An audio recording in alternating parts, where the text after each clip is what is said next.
अस्सलाम वालेकुम, मैं हूं मनाई मुमताज़ और आप देख रहे हैं मनाज इन्फो। हमारी सीरीज़ तलाश हिंद की पिछली एपिसोड में हमने आपको मुगलिया सल्तनत और 1857 की जंग आज़ादी के बारे में बताया था। इस किस्त में हम आपको बताएंगे कि मुगलिया सल्तनत के बाद हिंदुस्तान के सियासी इक़्तिदार का जानशीन कौन बना और अफ़गानिस्तान जो हमेशा से हिंदुस्तान का हिस्सा था वो हिंदुस्तान से अलग कैसे हो गया।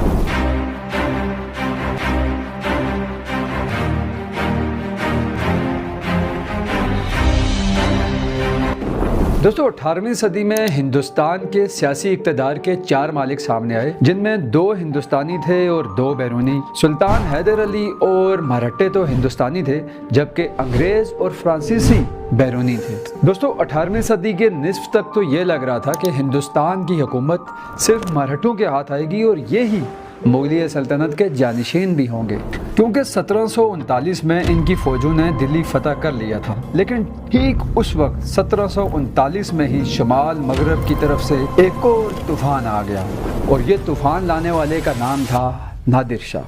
नादिर शाह ईरान का बादशाह था और नादिर शाह अचानक से दिल्ली पर टूट पड़ा। दोस्तों दिल्ली के बादशाह तो पहले ही से नाकारा हो चुके थे, जिसके बारे में हम आपको पूरी तफसील पिछली एपिसोड में बता चुके हैं। दोस्तों मराठों और नादिर शाह के दरमियान जंग तो नहीं हुई, लेकिन नादिर शाह के हमले के 2 नतीजे निकले। एक नतीजा तो ये निकला कि दिल्ली के सुल्तान यानी दिल्ली के बादशाह यानी मुग़ल बादशाह अब सल्तनत का झूठा दावा भी नहीं कर सकते थे।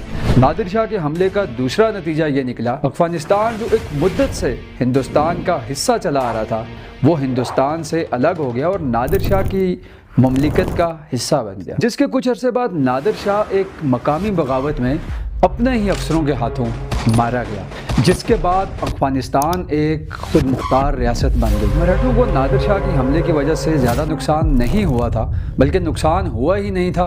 मराठे तो मसलसल पंजाब में फैल रहे थे।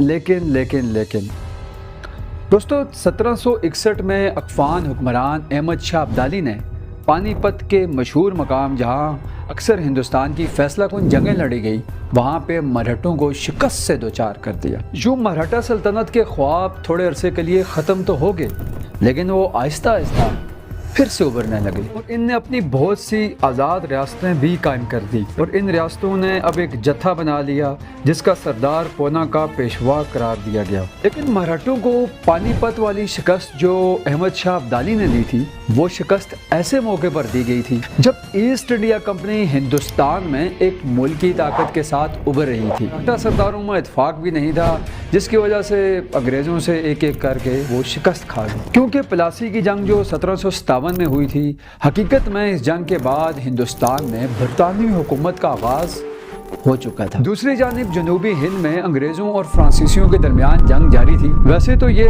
अंग्रेज़ों और फ्रांसीसियों के दरमियान जंग पूरी दुनिया में जारी थी। आखिरकार हिंदुस्तान की लड़ाई अंग्रेज़ों ने जीत ली, पर अब इस तरह फ्रांसीसी भी हिंदुस्तान से खारिज हो गए। दोस्तों अब सुल्तान हैदर और टीपू सुल्तान अंग्रेज़ों के ऐसे दुश्मन थे जिनको शिकस्त देना कोई आसान बात नहीं थी। सुल्तान हैदर और टीपू सुल्तान तो ईस्ट इंडिया कंपनी को ऐसी शिकस्त भी दे चुके थे कि उसकी ताकत ख़त्म होते होते बची थी। टीपू सुल्तान के बारे में तो अंग्रेज़ कहते थे कि जब तक टीपू सुल्तान जिंदा है हम हिंदुस्तान पर कब्जा नहीं कर सकते और हिंदुस्तान कभी हमारा नहीं हो सकता। सुल्तान हैदर भी हिंदुस्तान की तारीख के एक काबिल कदर और मशहूर शख्सियत थे। सुल्तान हैदर की सेहत ख़राब रहती थी और वो एक बड़ी बीमारी में भी मुबतला थे, लेकिन इसके बावजूद अपने ऊपर पूरा काबू था। सुल्तान हैदर में काम करने की हैरत अंगेज सलाहियत मौजूद थी। दूसरी बात यह थी कि अभी तक किसी की सोच बहरी ताकत की अहमियत को बिल्कुल भी नहीं जानती थी और ना ही किसी ने अंग्रेज़ों की इस बढ़ती हुई ताकत का ख़तरा महसूस किया था